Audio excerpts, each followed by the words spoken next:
Et désormais, eh bien, il est l'heure de retrouver Eric Seban qui va décrypter pour nous, analyser pour nous les premiers échanges à la Bourse de Francfort. Bonjour Eric.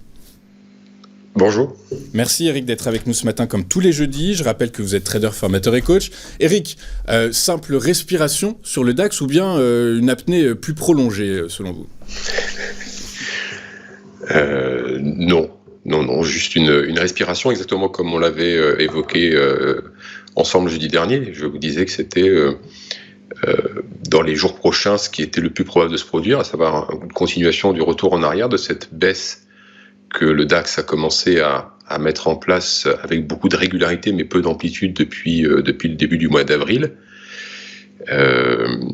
Nous avons eu un retour vers le premier support, la première zone support importante dont je vous parlais la semaine dernière, j'avais métallisé sur le graphique avec la potentialité d'un rebond dessus, 18 190, 18 290. On l'a éteint hier matin, on a rebondi tout de suite dessus. Et puis en début d'après-midi, il y a eu des annonces, je ne sais plus quelle stat, américaine en tout cas, 2h30, bim, ça a plongé fortement pour aller vers le bas de la zone, et puis pour rebondir également en deuxième partie d'après-midi, rebondir fortement, puisqu'on a repris encore 200 points.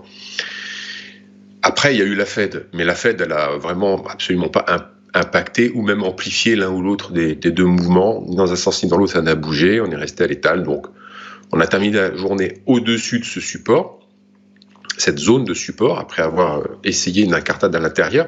Bon, tout ça n'est pas très étonnant, hein, je vous l'avais dit la semaine dernière, c'est le scénario principal envisagé. Donc ce rebond, cette baisse rapide et ample, ce rebond rapide et ample ne sont pas étonnants non plus, puisque depuis lundi, je constate un manque de densité dans les échanges, sans doute dû aux annonces de cette semaine, puisqu'on a encore la Fed aujourd'hui. Pas la Fed, la BCE. Donc, voilà, un petit peu de retrait, bien que les volumes soient légèrement en augmentation. C'est assez paradoxal, mais ça veut pas forcément, c'est pas forcément lié non plus. Donc, voilà, manque de densité, donc ça a bougé dans le vide, c'est normal. C'est exactement ce qui était attendu, et donc ça a donné une confirmation de ce manque de densité. Et avec la BCE cet après-midi, il vaut mieux rester à l'écart parce que, justement, on a les mêmes, pour l'instant en tout cas, le même contexte. Moi, depuis hier, j'ai pas vu un changement particulier, c'est trop tôt pour le dire. Donc, je vais partir du principe que le manque de densité est toujours là et que, évidemment, en fonction des annonces, ça pourra provoquer à nouveau des mouvements amples et rapides pour cette raison de manque de densité. Donc, rester à l'écart, c'est la meilleure chose à faire. Et puis constater ensuite et reprendre ses affaires si le contexte le permet. Je note que la volatilité implicite reste stable, donc il n'y a pas pour l'instant, avec le repli que l'on a depuis le début avril, qui est modeste, hein, par rapport à la hausse, c'est modeste, puisque je vous avais dit, c'est le premier support sur lequel on peut rebondir, mais on peut aussi glisser un peu plus vers jusqu'à 18 000, et ça ne va pas remettre en question le mouvement de hausse que l'on a eu, qui s'est essentiellement construit sur des contraintes techniques, donc par conséquent, il n'y a pas de vulnérabilité des investisseurs à long terme qui se sont protégés, ça je vous l'ai dit à maintes et maintes reprises. Donc, du mouvement dans la zone, c'est logique, et il faut s'attendre à ce que ça se poursuive. Alors pour l'instant, ce qu'on peut anticiper, ce à quoi on peut s'attendre, c'est d'abord un rebond, parce que pour l'instant, depuis ce matin, on est toujours au-dessus, on tente un petit rebond au-dessus de cette zone 18 190, 290, et le premier objectif serait 550, 610. Ça serait le premier objectif du rebond. Alors après, une fois qu'on est là-haut, soit on poursuit un cran au-dessus et puis on va chercher les derniers plus hauts en double top, soit on marque le pas à 18 600 et puis on revient en arrière pour revenir sur le support, on va dire, je vais arrondir 18 200, 18 300. Donc ça, c'est le scénario attendu pour le moment. En tout cas, c'est mon scénario principal, parce que de toute façon, dans les tuyaux, on n'a rien de nouveau, hein, donc il n'y a pas de raison d'anticiper quoi que ce soit d'autre. Quand on n'a pas de nouveaux éléments, on continue ce qu'on faisait avant. Et donc par conséquent, pour le moment, comme tout ce qui était anticipé se confirme au fur et à mesure, il n'y a pas de raison de changer son fusil d'épaule.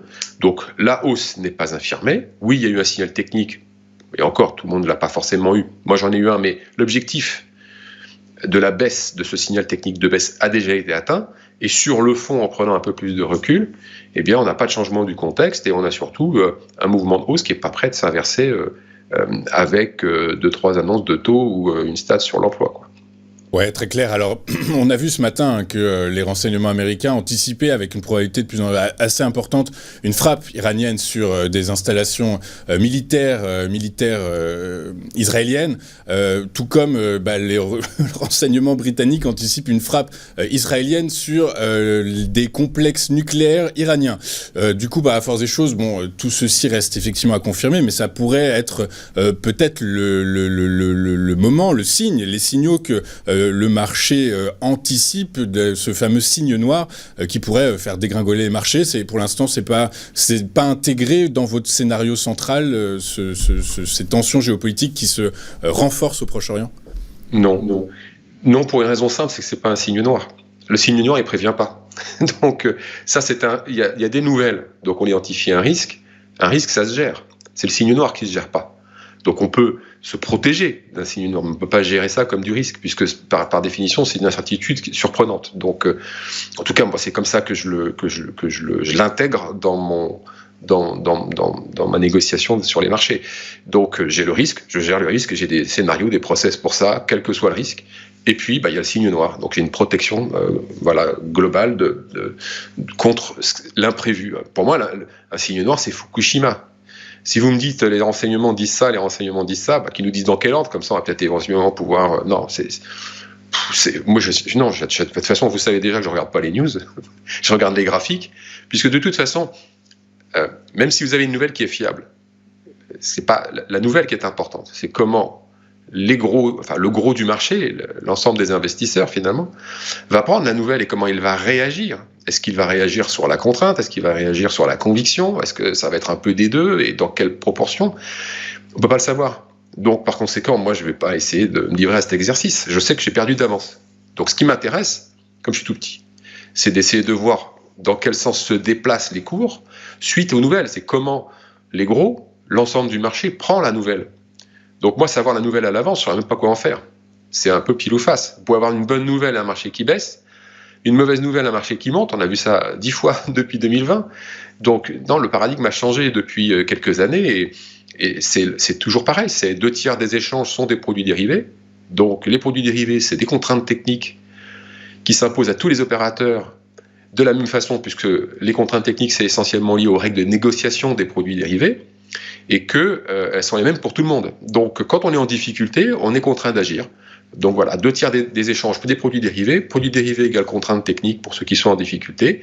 Et puis tout le monde va se mettre à bouger dans le même sens. En tout cas, tous ceux qui sont dans une situation difficile vont être obligés d'agir à cause de ces contraintes techniques. Donc moi, ce qui m'intéresse, c'est de savoir en temps réel, de voir comment ça se déplace sur le marché et de savoir, à ma modeste dimension, qui est embêté, et puis ensuite de travailler par rapport à cette évolution des prix et cette analyse que je vais faire du contexte, de savoir qui est embêté et jusqu'où.